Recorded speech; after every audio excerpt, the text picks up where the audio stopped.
And back here. Thank you for your patience. I hope you're staying warm. I hope you're having a good day.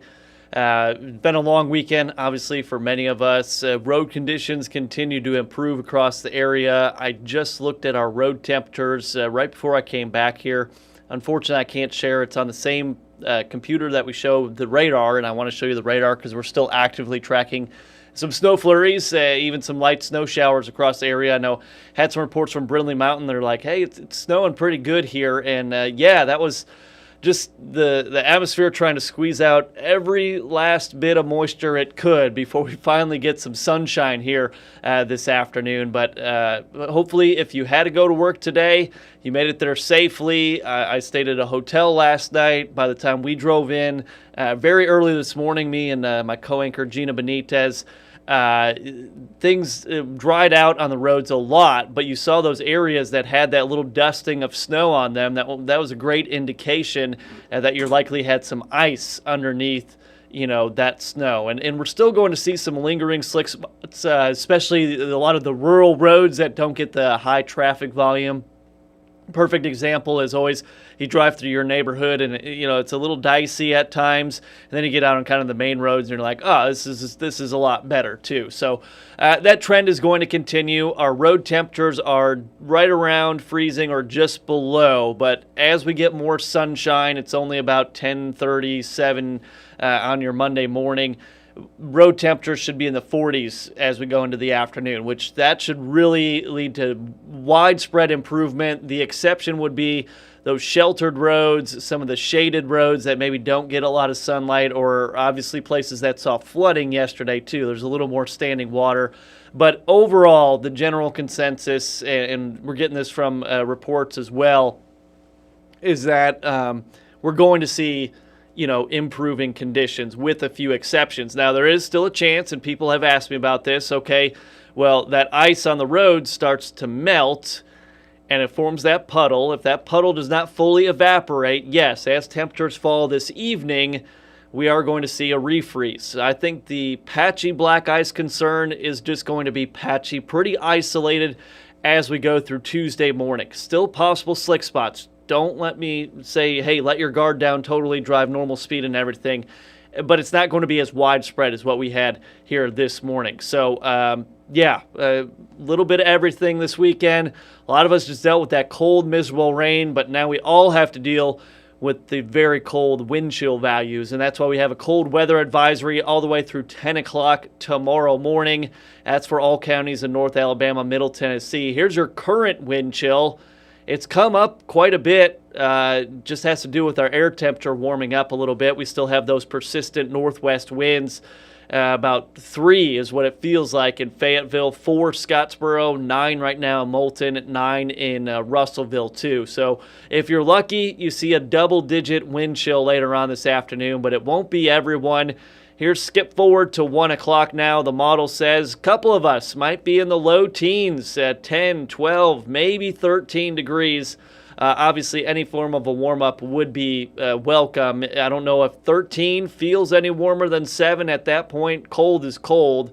And if you do have to head out today, just dress warm, dress in layers, try and cover up as much exposed skin as you can, because you can end up getting frostbite if you're outside for an extended period of time, even if you're just kind of walking the dog around the block. If you're not dressed appropriately, that could be a concern here. But we go into the evening hours, and the wind chills are just going to fall fast again. And we go into tomorrow morning. Now we've got below 0 wind chill values, 6 o'clock in the morning in Middle Tennessee. Everyone else is in kind of the lower single digits here. And if your students do have to go to school tomorrow, this is kind of what they're walking to the bus stop in. Maybe not at 6 a.m., but these feels like temperatures around 7, 8 o'clock, depending on when they go to the bus stop.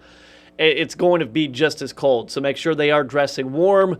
If you're asking about closings or any delays to school or anything like that, full list is on our website, WAFF.com. And by noon tomorrow, we'll have a wind chill in the teens and mid-20s. So that will be a pretty big warm-up for us. Hazardous travel does linger. Don't let your guard down. I know a lot of posts are saying, hey, roads are great, they're dry. That's not every road. And we don't know what every road looks like. So a lot of this we go off of your reports and everything. We stay dangerously cold through the day. The wind does start to die down overnight, which probably means we've got a pretty heavy frost coming in too for tomorrow morning if the wind is calm and we've got those clear skies. Morning low of 10 with a wind chill around 5 tomorrow. And then Tuesday morning, if we do get a little bit of melting and that refreeze, we could see a slick spot or two. But here's your hour-by-hour look at the rest of the day. Things are coming to an end as far as the snow showers and flurries. Some of you saw a little bit of light accumulation on grassy areas, even some of the roads. But with the snow being so kind of light, I guess, because the air is so dry, it's not heavy, wet snow by any means. It's kind of just blowing around and getting pushed off to the side. So it just kind of had that snow globe effect.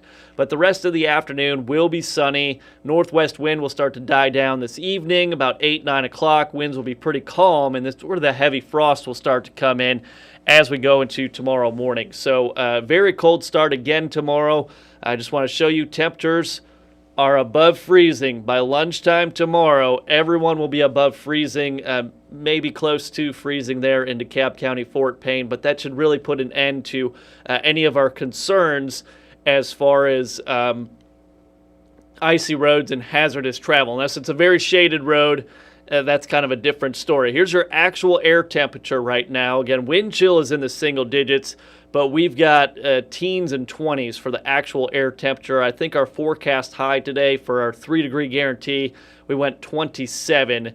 Here's the wind. It's almost due north now, where it was more northwesterly, and I would think part of the Brindley Mountain thing was potential river effect snow that we get sometimes. If you get that wind oriented just right from the northwest, it goes over the Tennessee River, and then it hits Brindley Mountain, and that moisture goes up and it gets squeezed out, and that's why we get that river effect event sometimes. I think that was part of the snowfall enhancement maybe that we saw there near Brindley Mountain, but your wind just right out of the north, sustained about 15 miles per hour.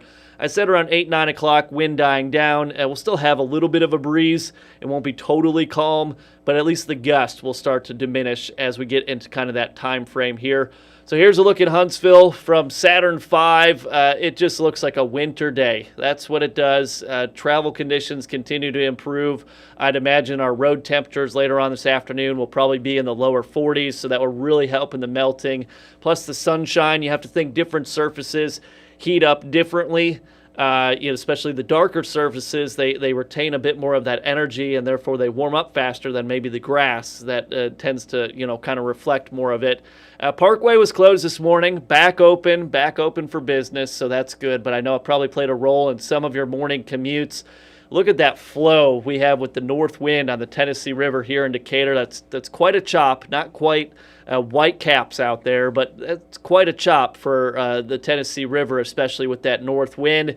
Go out to Athens, blue sky, a few remaining clouds. At least the flurries have stopped there. I-65 looks like it's drying out nicely.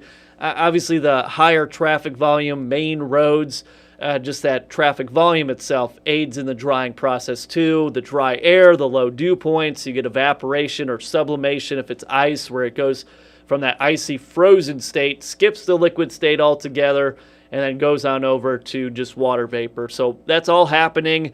You don't see it, you just see it based on the cameras and the road conditions actually improving. So good news is that the evening commute should likely be a lot better than the morning commute was. So good news all around there. This was a camera. At times, it was totally sunny, barely any clouds, and there were still flurries flying around. It was just one of those things, and you're like, I know it's cold, but there's barely any clouds up there to generate the snowflakes. And then we go out to Gunnersville, too. Pretty choppy out on Gunnersville Lake, obviously Marshall County. The clouds over northeast Alabama will be a little slower to push out entirely, but you'll see quite a bit of sunshine, as you can see on our Fly HSV cam there. And then the Shoals camera, a little glaze there on that elevated part of the road where it actually goes over the dam. And I'm guessing that's still probably pretty slick and icy because of the, it gets the cooling effect over and under. But really things are looking a lot better. But the entire week is cold. And here are your low temperatures. Average low is 33. We've got a low of 10 forecast tonight. Teens and 20s Wednesday, Thursday, Friday, 17 Saturday morning. Sunday morning we're at 16 and 19 on Monday morning. So just get ready for these very cold nights. I know people have been asking about, this is pipe bursting cold.